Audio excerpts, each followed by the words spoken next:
Thank you, Tony. Thank you, everybody, for being here. This is super exciting. I'm Seth Gorson from Lumos Labs, the creators of Lumosity, and it couldn't be more thrilling to be here as a part of the USA Memory Championship, obviously with both cognition and memory being critical aspects of the Lumos product.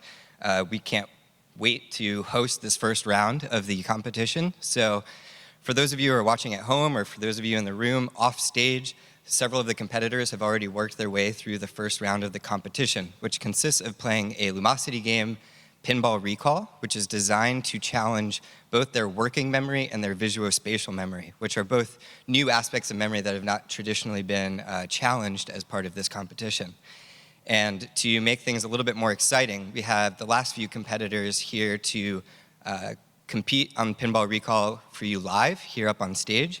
And for that, our first competitor is going to be RISHABH. So RISHABH, can you come on up and get set up? For those of you who don't know, RISHABH is new to this competition. I think this was his first year, and he participated in our virtual qualifying round and performed extremely well. I believe he discovered the event through Lumosity and the sponsorship that we're doing, and so we're just excited to bring new competitors into this event and get them to learn what it's all about. So as soon as he's set up there, he'll get in, and you guys will get to see live play-by-play exactly what this challenge looks like.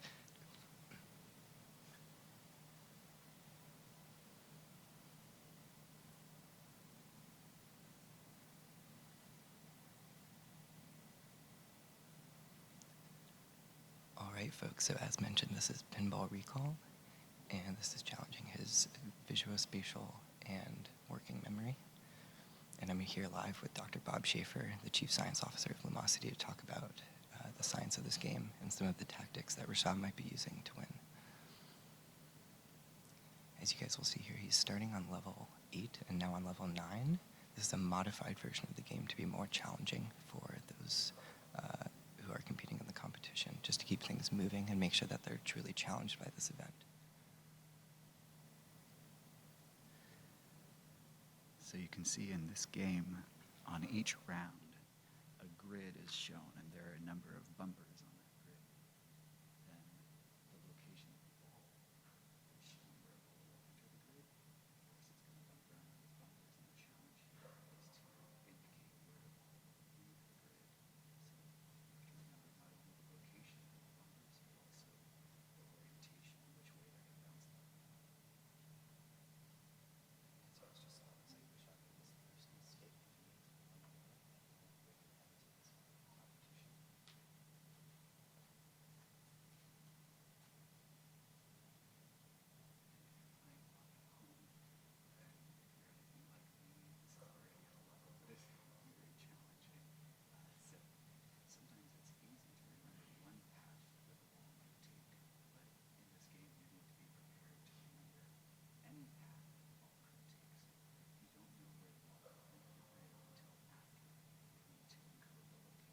and break it out to this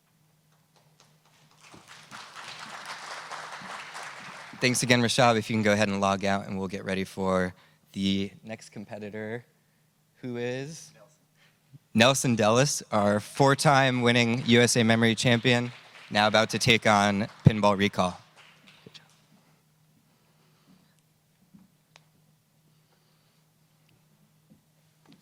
Good luck.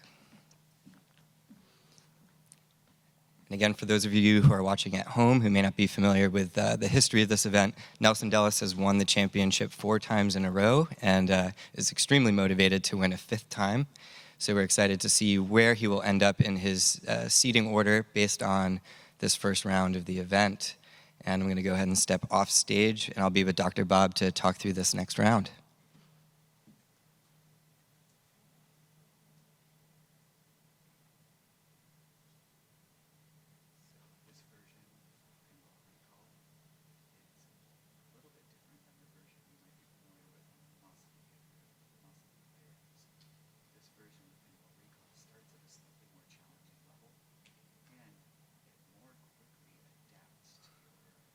To your level of expertise. So every time Nelson gets one correct,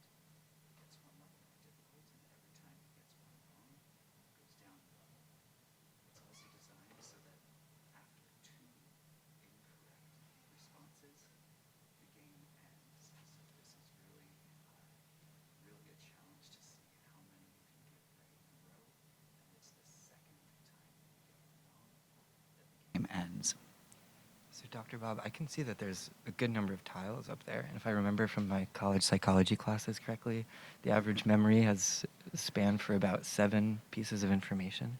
So as the boards get more complex, how do you think he's able to remember all of these? Yeah, this is the challenge. You're kind of pushing on the limits of your memory capacity here. Well, besides the fact that these memory athletes may have trained enough to hold more pieces of information in their working memory, there's also, there are a number of strategies that he might be using here. So one is the idea of chunking. So you might be able to remember only 7 or so individual bumpers, but what if you can remember a shape, a little motif? Maybe you see a V in there, and now the V is 2 bumpers, but you only need to remember the location of 1 V. So suddenly you've kind of doubled your effective capacity. So there are a number of different ways that you can learn to kind of expand that memory capacity, even if you're not, strictly speaking, remembering more individual things.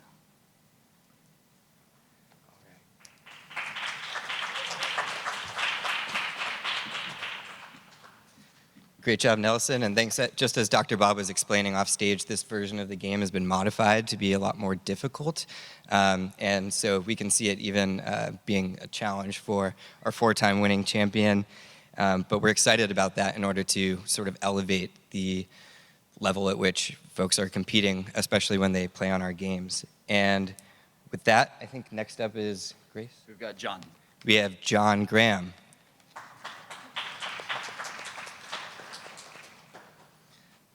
John Graham is also a former champion, and so we're expecting great performance here. No pressure.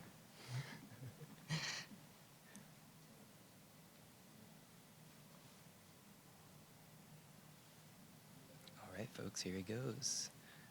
I think you'll probably skip the tutorial.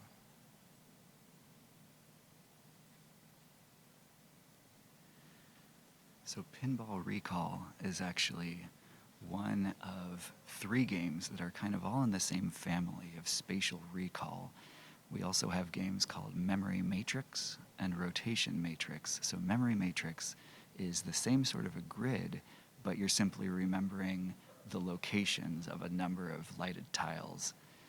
Rotation Matrix adds a literal twist to that, so you remember the locations while the board turns, and you need to recall where the locations of those lit tiles would be after a 90-degree rotation of the board. And Pinball Recall is kind of the most challenging of this family of games, where not only do you need to remember the location of each of these bumpers, of each of the grid spaces, but also what was stored in them. So was it a bumper up and to the left or up and to the right? So that way you can understand which way the ball will bounce through the grid.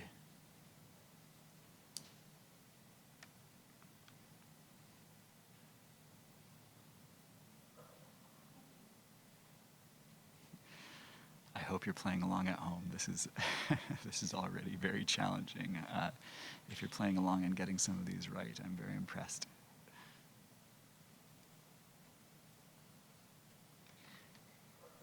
You know, it's interesting to see, because I find that when I play this game personally, Bob, I try to make my decisions on the final answer as quickly as possible before they erase from my memory. But in this case, we can see on stage that John Graham is actually taking a few moments to remember where each of the bumpers are in order to determine his answer. So he's tapping into much more resources than I typically have available at that stage.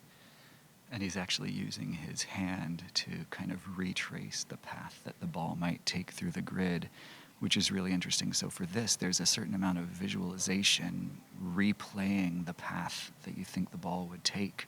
And yeah, it's absolutely, you've got to first recall, then visualize that path, and only then can you identify where the ball will come out of the grid.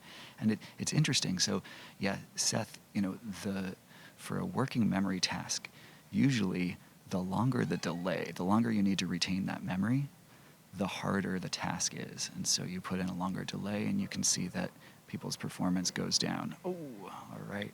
So close, made it through 10 trials.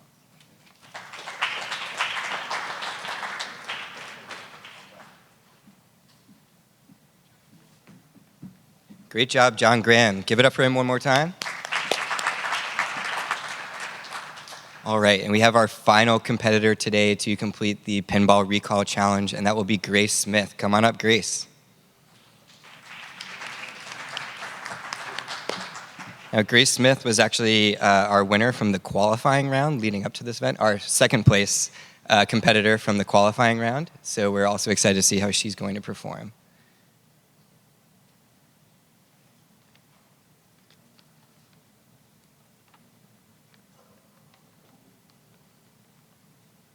There we go, Grace making quick success on the first round and moving up to level 9. So on a board like that, this seems like a great one for grouping, for chunking here. You can think of those as 2 sets of 3 bumpers each. Let's see whether this board is, and this one would be much harder for me. You know, those 2 in the top left-hand corner, I've already forgotten which way they were oriented, but hey, Grace is making it look easy.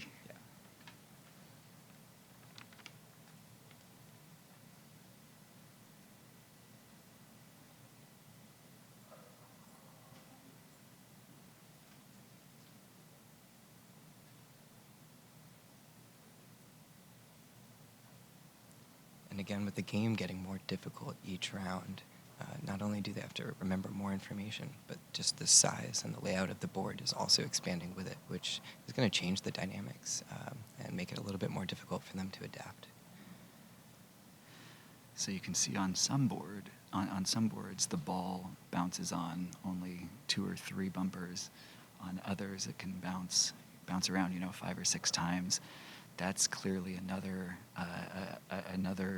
way that some of these are more challenging than others, but it's not always as straightforward as it seems, and Grace just illustrated that. So that was actually only bouncing off a few bumpers, but it was still the ones that she had not encoded.